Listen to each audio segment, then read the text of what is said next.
Holy, holy God Almighty, the earth be filled with peace and glory, mercy, grace, and love surround me. Your name be honored as long as I live.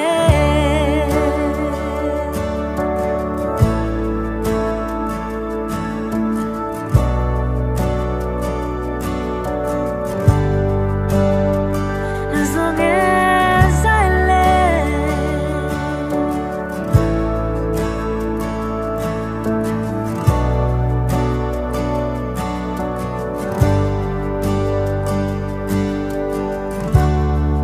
Let me enter in your place with all the weak and strong and young and old, the rich and poor and tired souls. Leave my worries on the floor and let my faith be strongest and covered by your grace abound and love so strong. Now I lay down my life to honor and worship in this place,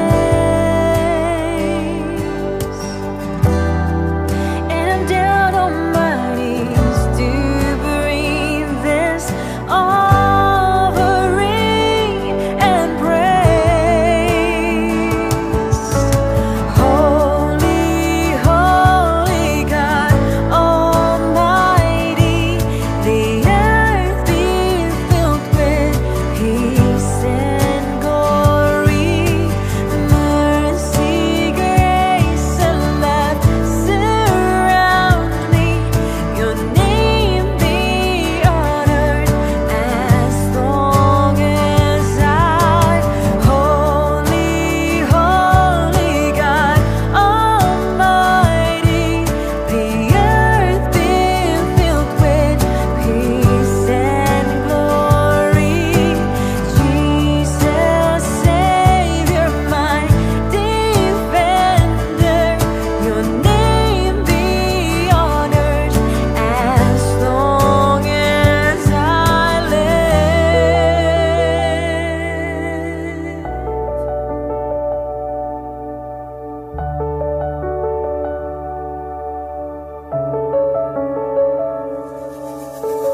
Shalom, selamat pagi untuk kita semua.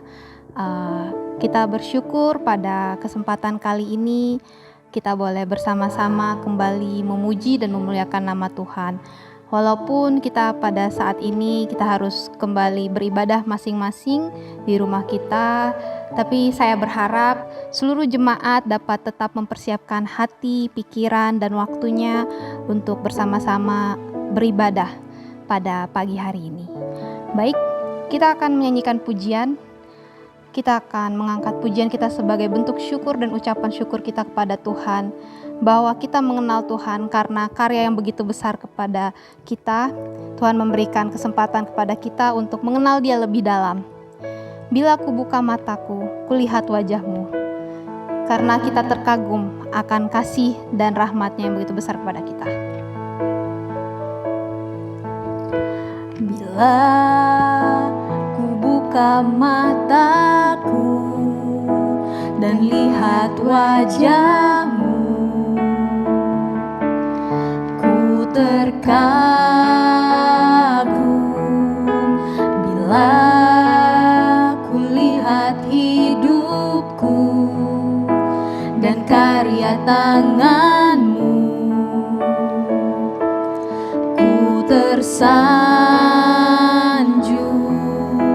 karena semua yang baik dalam hidupku itulah karya-Mu. Kau beri kesempatan yang baru dan ku ingin mengenal-Mu, Tuhan, lebih dalam dari semua yang ku kenal.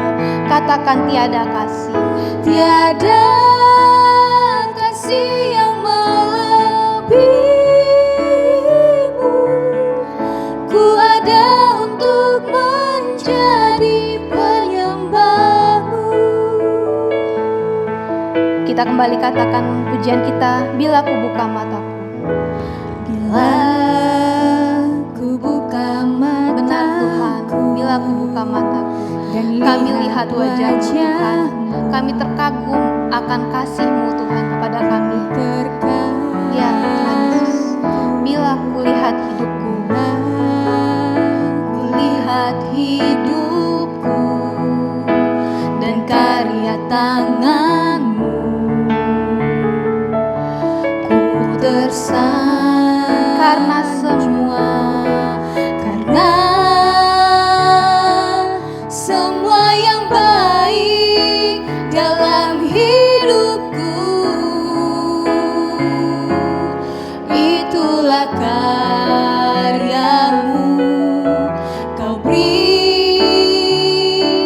kesempatan yang katakan dan ku ingin mengenal-Mu, Tuhan, lebih dalam dari semua yang ku kenal. Katakan tiada kasih, tiada kasih yang melebihi-Mu. Ku ada untuk menjadi penyembah-Mu. Katakan dan ku ingin mengenal, dan ku ingin menyembah-Mu, Tuhan, lebih dalam Tuhan dari semua yang kami kenal. Katakan tiada kasih yang seperti-Mu, tiada kasih yang melebihi-Mu. Ku ada untuk menjadi penyembah-Mu. Katakan ku ada untuk menjadi, ku ada untuk menjadi, ku ada untuk menjadi, ku ada untuk menjadi penyembah-Mu. Kita berdoa. Terpujilah nama-Mu ya Bapa di surga. Bapa yang penuh kasih dan anugerah bagi kami semua. Dalam hari-hari hidup kami, Tuhan tidak pernah meninggalkan. Sepanjang minggu yang kami jalani bersama Tuhan, kami merasakan betapa indahnya hidup dalam lindungan Tuhan. Dan pada pagi hari ini kami bersama-sama jemaat Tuhan menyembah Tuhan, memuliakan Tuhan. Itu sebabnya kami datang menyerahkan hidup kami, menyerahkan hati dan jiwa kami, menyerahkan ibadah kami dari awal sampai akhirnya. Kami mohon kiranya jadi dalam nama Allah Bapa, Putra dan Roh Kudus. Haleluya. Amin.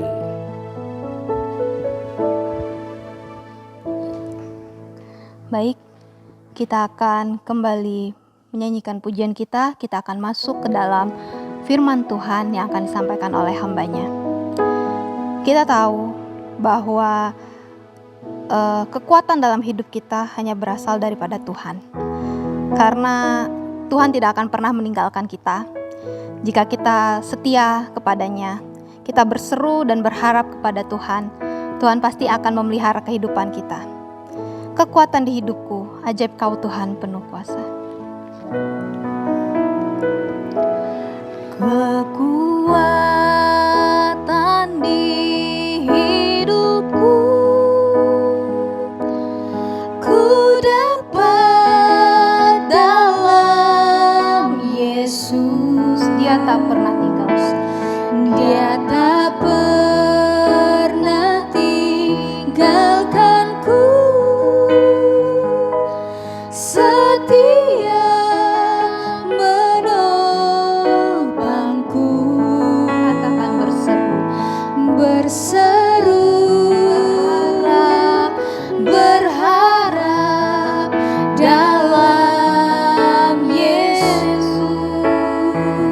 Sekali lagi kita katakan, kekuatan di hidupku. Kekuatan di hidupku, ku dapat dalam Yesus. Dia tak pernah tinggalkanku. Setia menopangku. Berseru, berharap dalam Yesus. Katakan, ajaib Kau Tuhan. Ajaib Kau Tuhan, penuh kuasa, sanggup pulihkan keadaanku. Dalam tangan-Mu seluruh hidupku tak akan goyah selamanya. Dengan sikap berdoa kita kembali katakan, kekuatan di hidupku. Kekuatan di hidupku. Benar Tuhan, kekuatan hidup kami hanya kami dapat Tuhan di dalam Engkau. Dalam Yesus. Dia tak pernah tinggalkanku. Setia menopangku. Berseru, berharap dalam Yesus. Katakan, ajaib Kau Tuhan. Ajaib Kau Tuhan, penuh kuasa, sanggup pulihkan keadaanku. Dalam tangan-Mu seluruh hidupku tak akan goyah selamanya. Katakan, ajaib Kau Tuhan. Ajaib Kau Tuhan, penuh kuasa, sanggup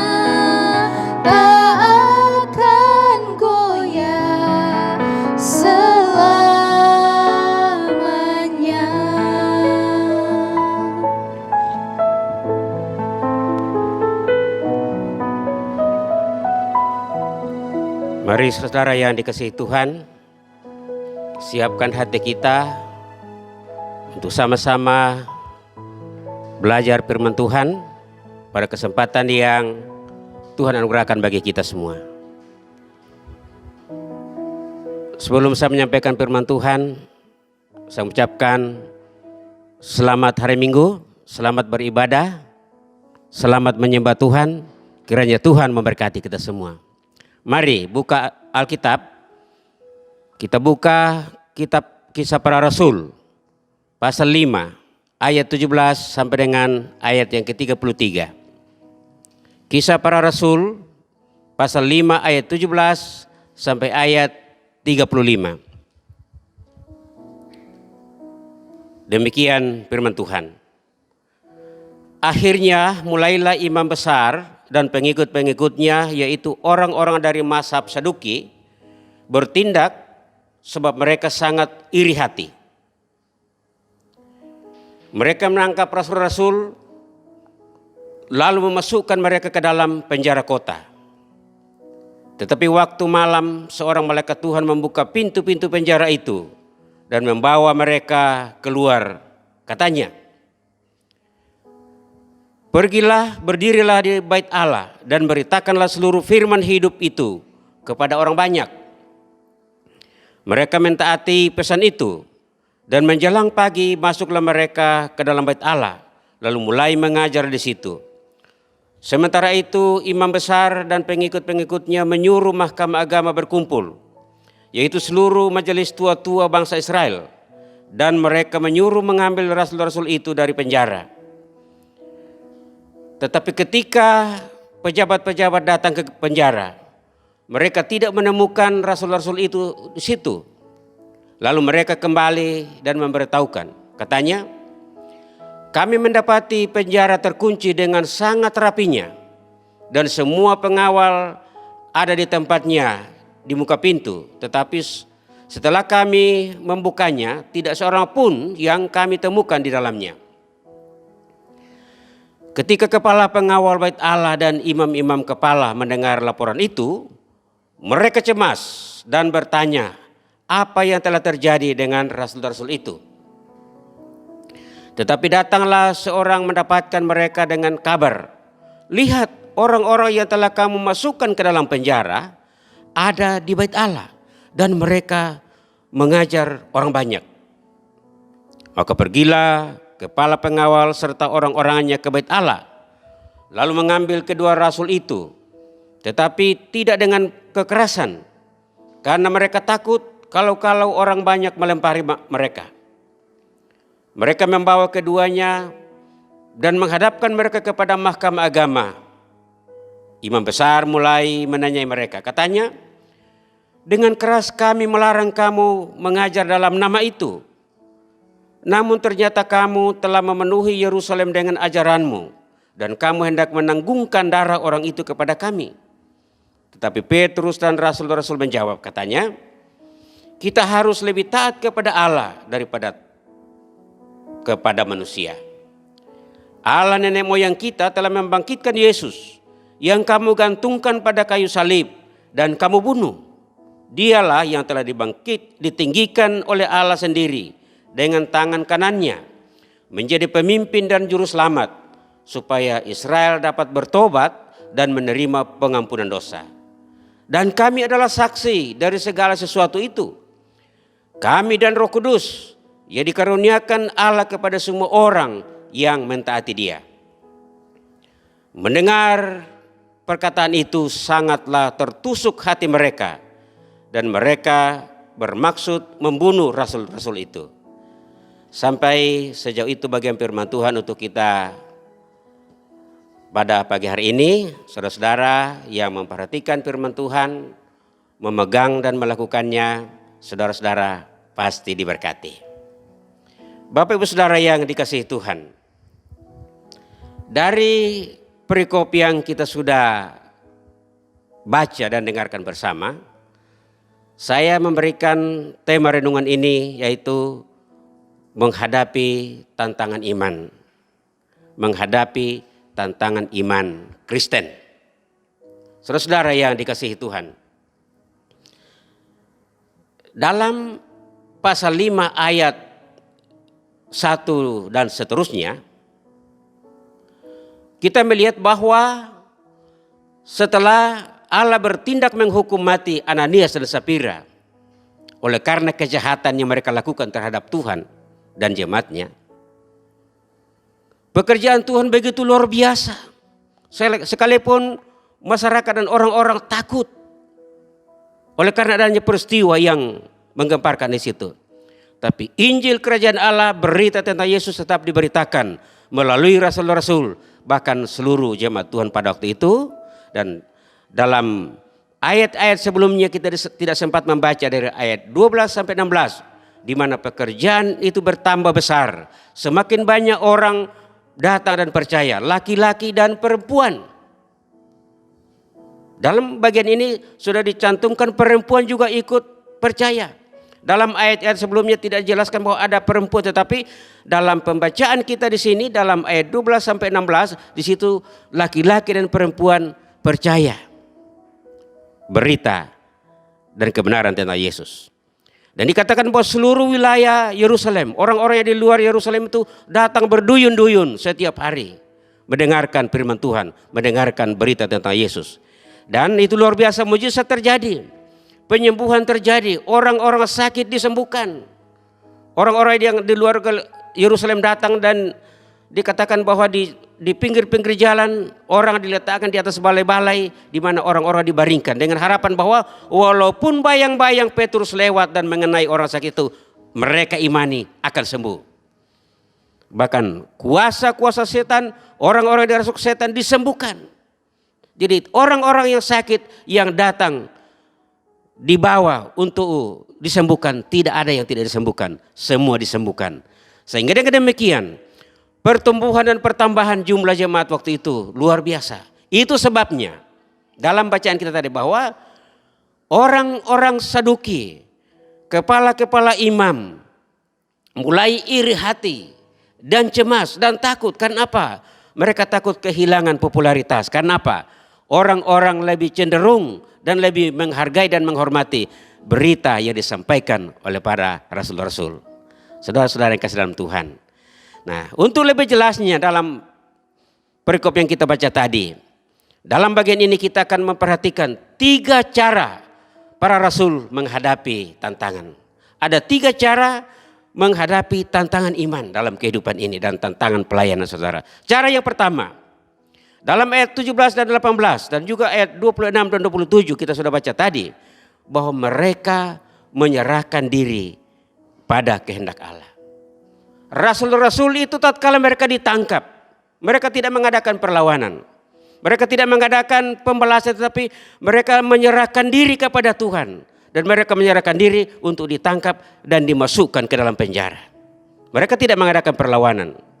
Bisa saja mereka menggerakkan massa, tetapi mereka tidak mau. Karena mereka tahu bahwa itulah kehendak Allah. Jadi mereka menyerahkan diri dan mentaati apa yang diperintahkan bagi mereka. Dan malam itu juga dikatakan mereka dibawa dan dipenjarakan di dalam penjara kota. Saudara-saudara, orang yang melakukan kehendak Allah dan pasrah kepada kehendak Allah, apapun yang terjadi mereka siap menyerahkan diri secara total. Tidak berdalih dan tidak bersungut-sungut, saudara-saudara. Penjara dalam kota bisa dibayangkan, itu luar biasa ketatnya. Nah, di kota Yerusalem, waktu kami ke sana, kami melihat di mana rumah Kayafas yang memang dulu pernah dijadikan tempat sidang, di mana Yesus disidang di sana. Dan di rumah Kayafas itu memang sudah dibangun modern, tetapi bentuk-bentuk yang lama itu masih ada. Bahwa di lantai 1 di atas kita melihat ada lubang ke bawah di mana orang terhukum itu diikat dan diturunkan ke bawah dengan tali. Dan lantai di bawah itu ada tiang di mana dia diikat dan di situ dia diadakan siksaan, cambukan dan aniaya di sana. Mungkin penjara model itu rasul-rasul dibawa di situ, saudara. Mereka dibawa ke dalam penjara, dijaga oleh pasukan, dijaga oleh security yang begitu ketat sepanjang malam itu, saudara. Nah, saudara-saudara, Mereka menyerahkan diri secara total kepada kehendak Allah. Walaupun mereka menderita, walaupun mereka tersiksa, karena itulah kehendak Allah. Di dalam menghadapi tantangan, karena iman kita menyerahkan hidup kepada Tuhan. Karena segala sesuatu tidak ada yang terjadi tanpa kehendak Tuhan. Yang berikut kita melihat dalam ayat 19 sampai 20 bahwa pada malam itu mereka dalam penjara. Ya. Datanglah malaikat Tuhan. Dan mereka katakan ada malaikat Tuhan datang, membuka pintu dan mengeluarkan Rasul Petrus dan teman-temannya itu keluar dan membawa keluar dari penjara. Tidak ada satupun yang melihat, tidak ada satupun manusia yang melihat dia, tapi dengan cara itu pintu-pintu dibuka oleh malaikat dan mereka keluar tanpa ketahuan oleh penjaga. Dan setelah sampai di luar, malaikat memerintahkan, sekarang kamu pergi ke bait Allah dan besok subuh sebelum pagi kamu masuk dan di situ kamu berdiri dan mengajar tentang kebenaran, tentang kehidupan itu. Berbicara tentang kehidupan itu, yaitu Yesus. Perintah itu dilakukan oleh para rasul ini. Jadi setelah mereka dilepaskan dari penjara, mereka keluar dan menuju bait Allah. Saudara, ayat 19 yang ke-20 sampai 20. Itu hal yang kedua, di mana orang yang menghadapi tantangan iman karena imannya kepada Kristus, mereka menantikan datangnya penyelamatan dari Allah, atau mereka menantikan tindakan Allah untuk menyelamatkan mereka. Dari para rasul, mereka tidak berusaha menyelamatkan diri. Karena mereka sudah menyerahkan diri kepada kehendak Allah, walaupun mereka harus dipenjara, tapi satu sisi mereka menanti kehendak Allah, menanti waktu Allah untuk membebaskan dengan caranya sendiri atau dengan cara Allah.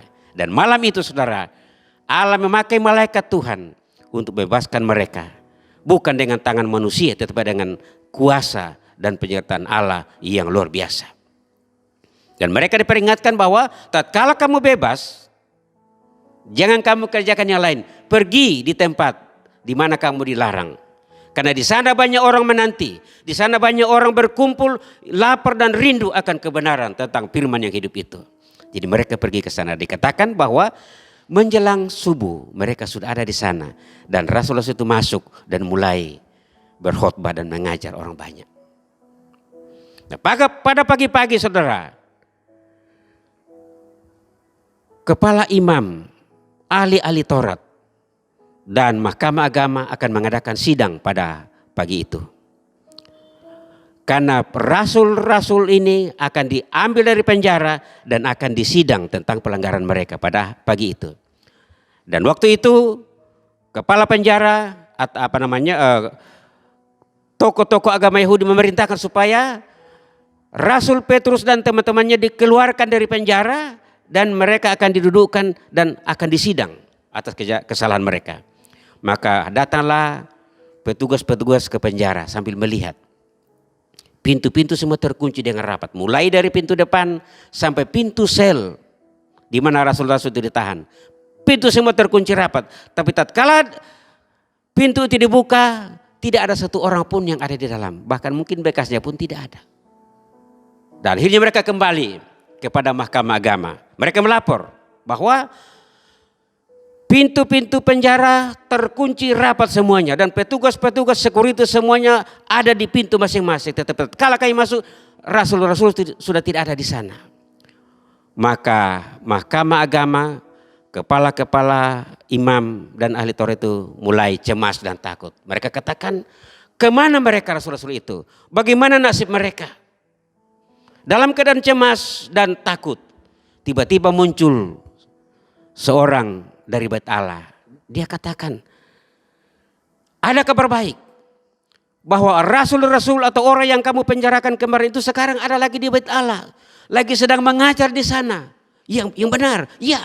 Maka segera diperintahkan kepala pasukan itu, bait Allah itu, mereka datang ke bait Allah dan mereka melihat betul rasul-rasul itu sudah mulai berdiri dan sementara asik mengajar. Sehingga mereka masuk dan menangkap rasul-rasul itu atau membawa rasul-rasul itu dengan baik-baik, tidak dengan paksa. Sebab kalau mereka paksa pasti masa akan mengamuk dan orang-orang ini akan dirajam dengan batu atau dilempari batu. Tetapi mereka tangkap dan mereka ambil dengan baik-baik dengan cara persuasif dan mereka dibawa, dihantar ke mahkamah agama dan di situ akan pengadilan, saudara. Jadi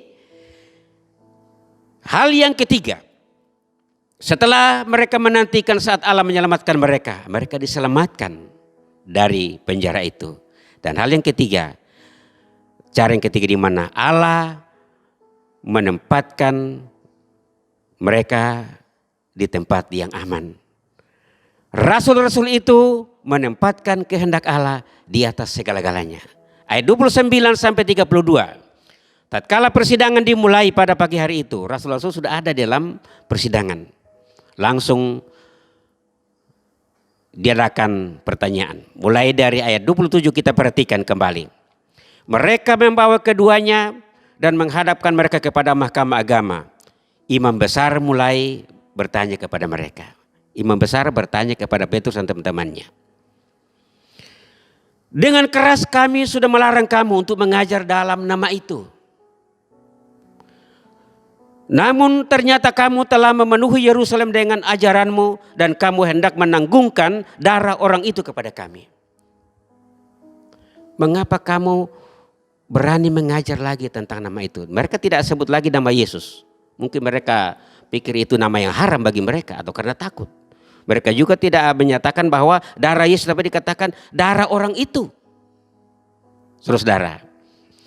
Jadi mereka dituduh bahwa kamu melanggar perintah kami supaya jangan berbicara lagi tentang nama Yesus, tapi justru kamu lakukan dan membuat ajaranmu itu menggemparkan Yerusalem, bahkan banyak orang yang datang dan percaya. Dan ayat 29 sampai 32 kita melihat bagaimana Petrus dan teman-temannya menempatkan kehendak Allah di atas segala-galanya, bahwa dengan kuasa Allah dan keberanian yang luar biasa di dalam Petrus dan rasul-rasul itu, mereka berani membantah pimpinan sidang. Dia katakan, mana mungkin kami akan berhenti memberitakan tentang nama Yesus. Dalam ayat 29, tetapi Petrus dan rasul-rasul itu menjawab, kita harus lebih taat kepada Allah daripada manusia. Ini suatu perlawanan yang ditunjukkan oleh Petrus, itu sikap keberanian yang luar biasa. Bahwa kami harus lebih taat kepada Yesus daripada bapak-bapak yang sedang mengadili kami. Terus ayat 30, Petrus berani menjelaskan tentang dosa-dosa dan kejahatan yang mahkamah agama sudah lakukan terhadap Yesus.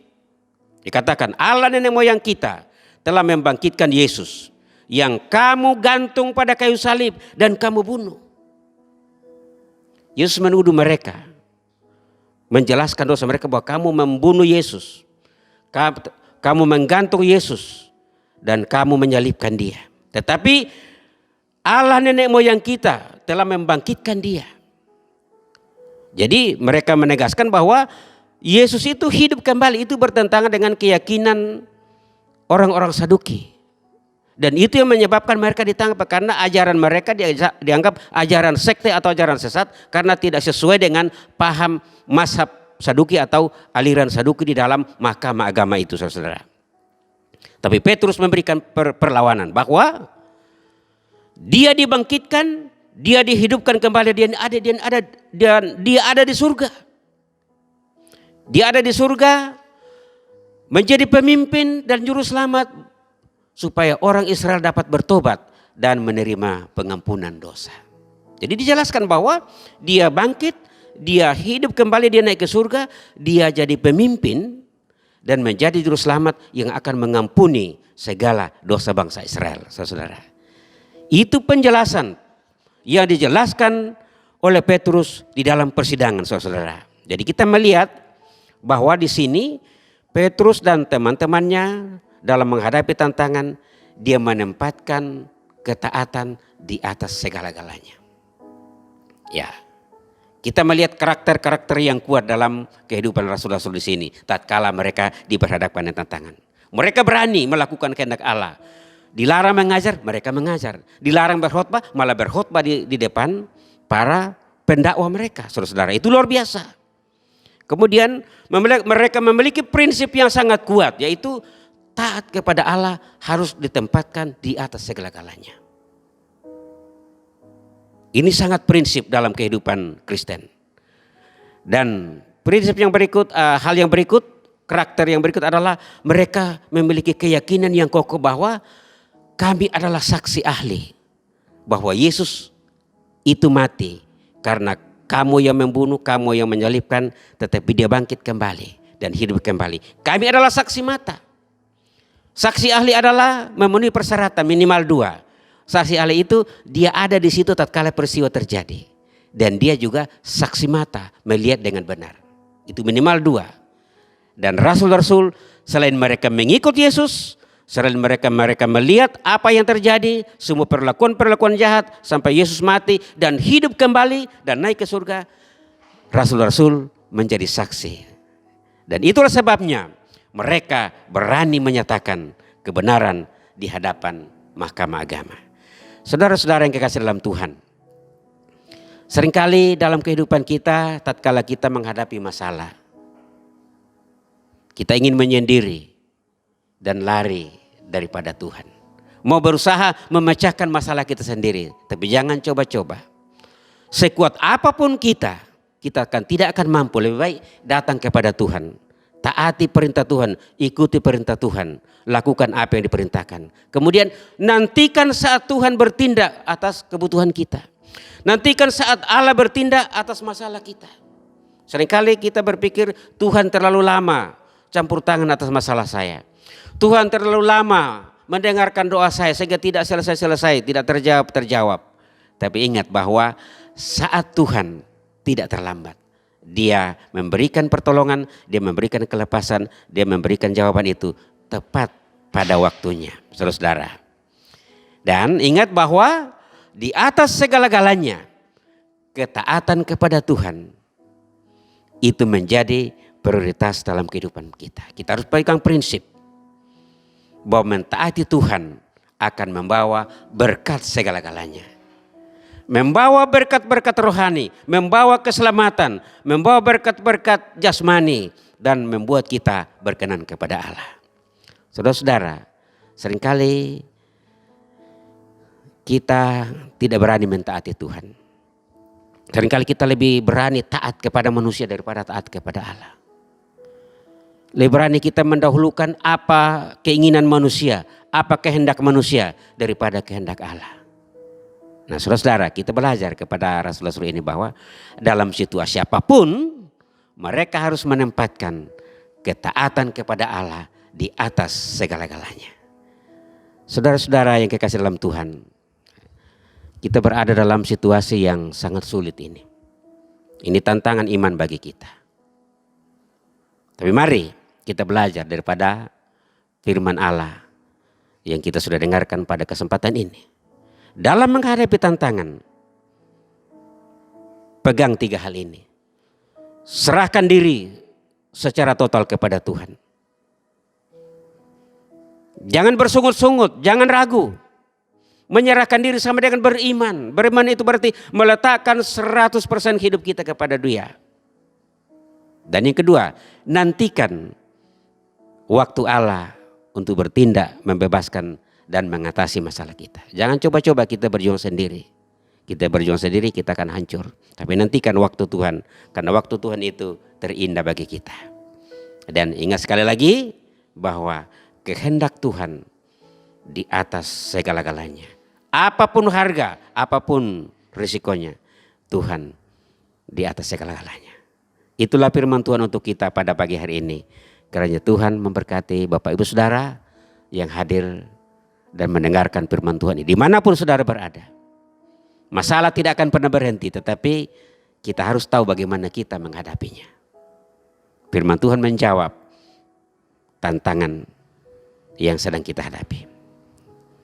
Kita berdoa. Bapa di surga, inilah firman-Mu bagi kami. Kuatkan, teguhkan kami dalam menghadapi tantangan kehidupan ini. Sekecil apapun masalah, kami tidak akan sanggup. Itu sebabnya kami datang menyerahkan diri kepada Tuhan. Dan ajar kami bersabar, tidak khawatir, tidak bimbang, menunggu waktu Tuhan dalam hidup kami. Mungkin itu penyakit, mungkin itu masalah ekonomi, mungkin itu masalah pekerjaan. Tapi ingat, waktu Tuhan adalah waktu yang terbaik. Dan taatilah Tuhan apapun kondisi yang saudara hadapi. Di dalam berkat nama Yesus, Tuhan menguatkan saudara-saudara dan kita semua melalui firman-Nya. Haleluya. Amin.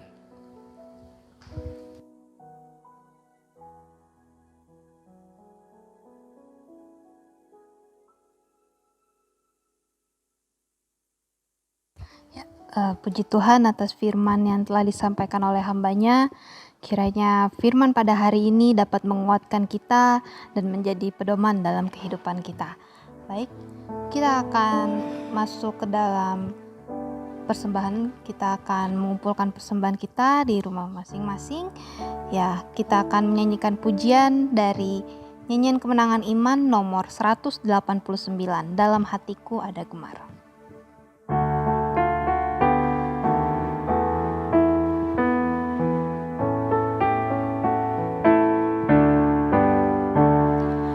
Dalam hatiku ada gemar, Yesus telah memberi sentosa. Takut tidak lagi mengejar, karena Tuhan berjaga. Yesus, Yesus Tuhan, nama yang merdu, yang mempercukupkan keselamatan jiwaku. Yesus, Yesus Tuhan.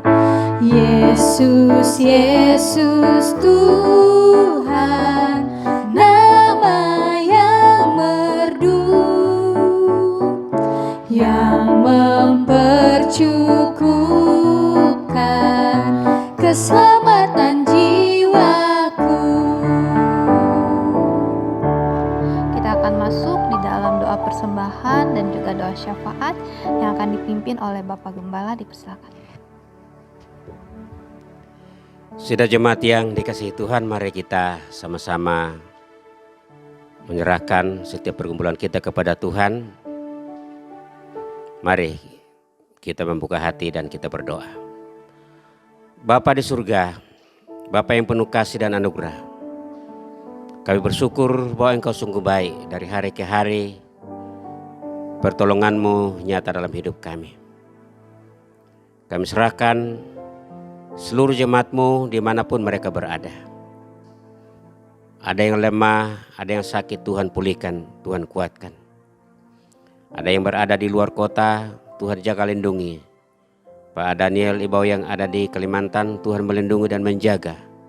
Dan keluarga yang ada di Jakarta, Tuhan memberkati. Kami serahkan juga untuk anak-anak kami semua dalam perjuangan, dalam pendidikan, mulai dari TK sampai perguruan tinggi. Walaupun mereka harus belajar secara online atau secara daring, Tuhan menolong mereka sehingga setiap pelajaran mereka akan bermanfaat dalam kehidupan mereka. Mereka mampu mengolah setiap mata pelajaran sehingga anak kami semua sukses dalam menata jam-jam pelajaran dalam semester ini. Berkati seluruh jemaat-Mu dalam pekerjaan mereka Tuhan. Bekerja sebagai wira swasta, sebagai pegawai negeri atau pegawai swasta, Tuhan memberkati mereka. Sehingga dalam pekerjaan mereka Allah tetap menopang dan menyertai. Yang belum mendapat pekerjaan, bahkan usaha-usaha yang terhenti selama masa pandemi ini, Tuhan memberkati dan buka peluang untuk mereka bisa berbakti dan berkarya kembali dengan baik. Dan kiranya kuasa Allah yang Maha Tinggi akan menyertai usaha seluruh jemaat-Mu dan mereka diberkati oleh Tuhan. Kami berdoa untuk bangsa dan negara kami, khususnya kota Jakarta dan sekitarnya, di mana jemaat-Mu ada dan di mana kami berada. Pandemi corona dan pengembangan virus corona yang masih pertahanan dan semua bidang-bidang pekerjaan dalam negara kami yang sedang digarap dan dikembangkan, Tuhan memberkati. Kami berdoa untuk khususnya kota Jakarta, supaya kota kami ini menjadi kota yang aman, dan seluruh masyarakat dapat berbakti dan bekerja, dan umat-Mu dapat kembali beribadah secara bebas. Injil kerajaan-Mu disampaikan begitu luas Tuhan. Kami berdoa untuk negara-negara di mana mengalami kesulitan seperti kami. Tuhan juga menolong memberikan jalan keluar. Terima kasih Bapa di surga. Kami berdoa juga untuk gereja-gereja di seluruh negara kami ini Tuhan. Di desa-desa dan di kota-kota, gereja Kemah Injil khususnya berkati mereka dalam pelayanan-pelayanan. Walaupun mereka beribadah di rumah dengan kapasitas yang terbatas, tapi kami percaya Allah sanggup memberkati dan menyertai. Dan gereja Tuhan, gereja kami tetap diberkati oleh Tuhan. Terima kasih Bapa di surga, terima kasih. Kami berdoa untuk persembahan yang telah dikumpulkan, berkati.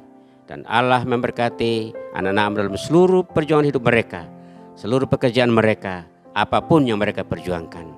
Sekali lagi kami serahkan supaya jemaat tetap setia, diberkati oleh Tuhan dalam seluruh bentuk pekerjaan dan pelayanan. Terima kasih Bapa di surga. Inilah doa dan ucapan syukur kami yang kami persembahkan di dalam nama Yesus. Haleluya. Amin.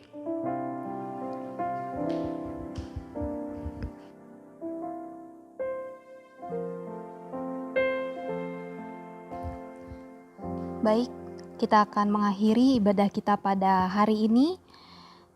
Kita bersyukur karena kebaikan Tuhan, dan di setiap tantangan hidup kita harus memiliki kekuatan. Kekuatan yang kita miliki adalah dari Tuhan, karena Tuhanlah yang kita andalkan, satu-satunya yang kita percaya bahwa Tuhanlah sumber kekuatan, pengharapan, dan kedamaian bagi kita.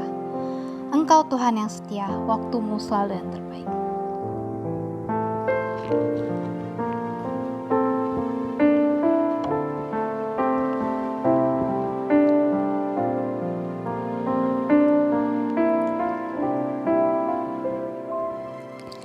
Engkau Tuhan yang setia, waktu-Mu selalu yang terbaik.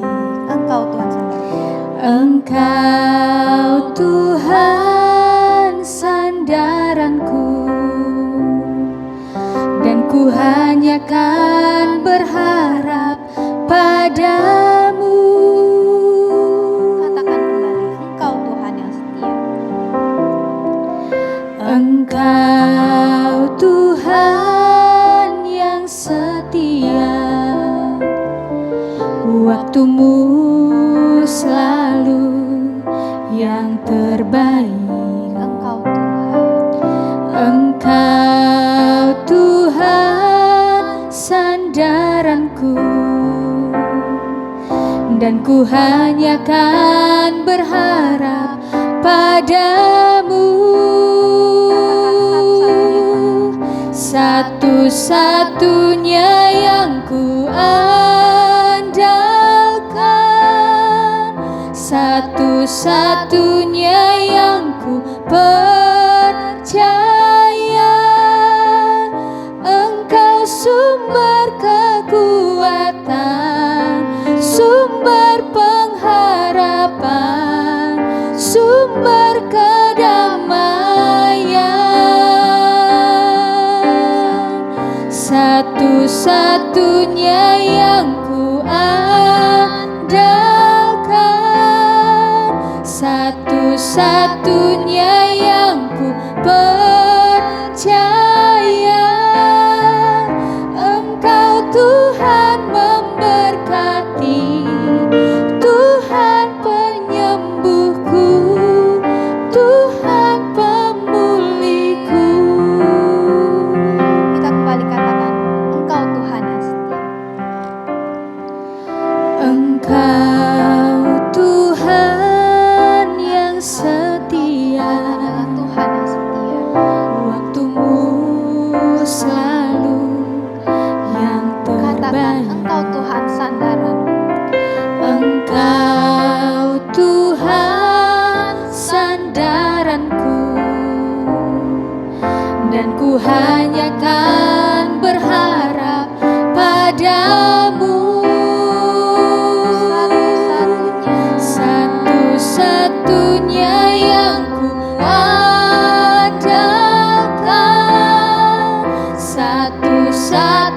satu-satunya yang ku percaya.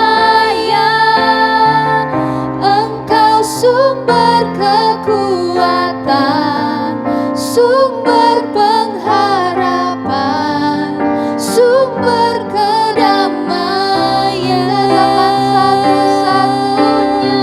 Satu-satunya yang ku andalkan,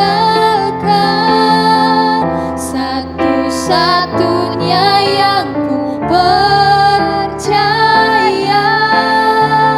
Engkau Tuhan memberkati, Tuhan penyembuhku, Tuhan pemulihku.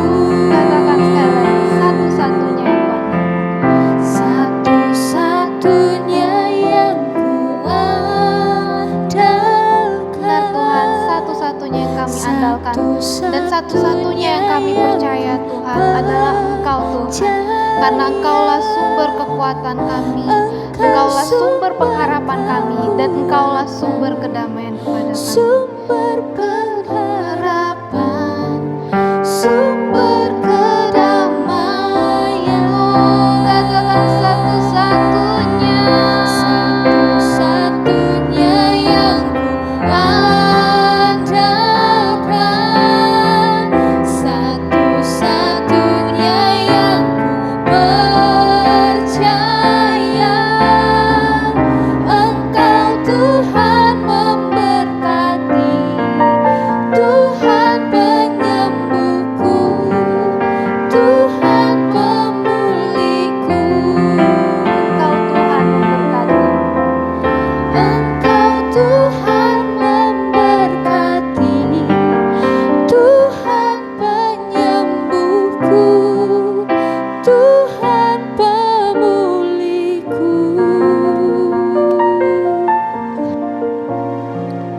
Segala kemuliaan, hormat kami berikan kepada-Mu ya Bapa di surga.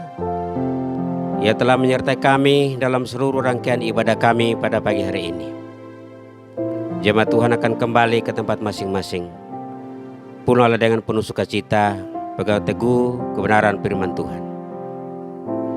Kasih karunia dan damai sejahtera dari Tuhan kita Yesus Kristus, kasih yang kekal dari Allah Bapa kita, persekutuan dan kekuatan oleh Roh Kudus akan tetap menyertai saudara-saudara sekalian hari ini sampai Maranatha, Kristus datang melantik salah-salahnya.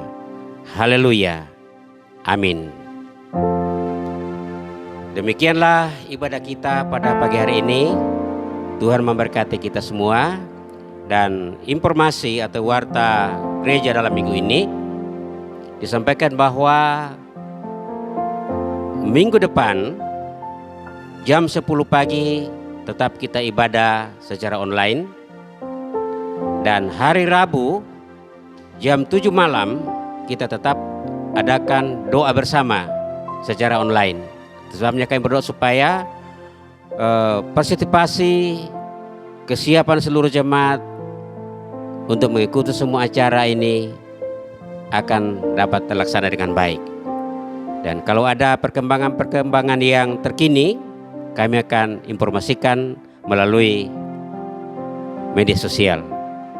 Selamat siang, selamat pagi, selamat berkarya, sampai jumpa minggu depan. Tuhan memberkati kita. Selamat hari Minggu.